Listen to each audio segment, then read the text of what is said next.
বিভিন্ন কয়েকটা কথা শুনেন। খাস করে আপনারা জানেন বেগম খালেদা জিয়া সে অসুস্থ, হসপিটালে আছে। তার শেফায়ে কামেলার জন্য একবার সূরা ফাতিহা, 3 বার সূরা ইখলাস পড়ি। আউযু বিল্লাহি মিনাশ শাইতানির রাজিম। বিসমিল্লাহ। আলহামদুলিল্লাহি রাব্বিল আলামিন আর রাহমানির রাহিম মালিকি ইয়াউমিদ্দিন ইয়্যাকা না'বুদু ওয়া ইয়্যাকা নাস্তাঈন ইহদিনাস সিরাতাল মুস্তাকিম সিরাতাল লাযীনা আন'আমতা আলাইহিম গায়রিল আলাইহিম ওয়ালাদ-দাল্লিন কুল হুয়াল্লাহু আহাদ আল্লাহু সামাদ লাম ইয়ালিদ ওয়া লাম ইউলাদ।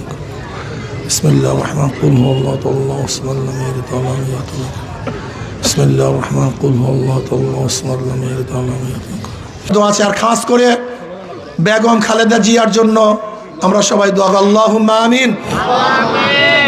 আল্লাহ বেগম খালেদা জিয়ার শরীরকে পরিপূর্ণ আপনি সুস্থ করে দেন।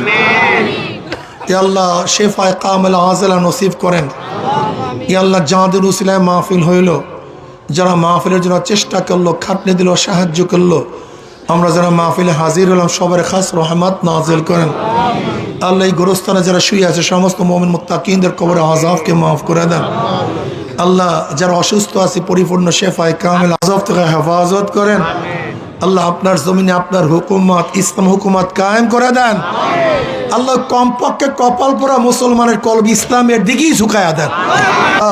আমরা যেভাবে কামাই করে হালাল রুজির মধ্যে বরকত দান করেন। রব্বির হামহুমা কামা রব্বায়ানি সগীরা। সুবহানা রাব্বিকা রাব্বিল ইজ্জাতি আম্মা ইয়াসিফুন, সালামুন আলাল মুরসালিন, আলহামদুলিল্লাহি রাব্বিল আলামিন।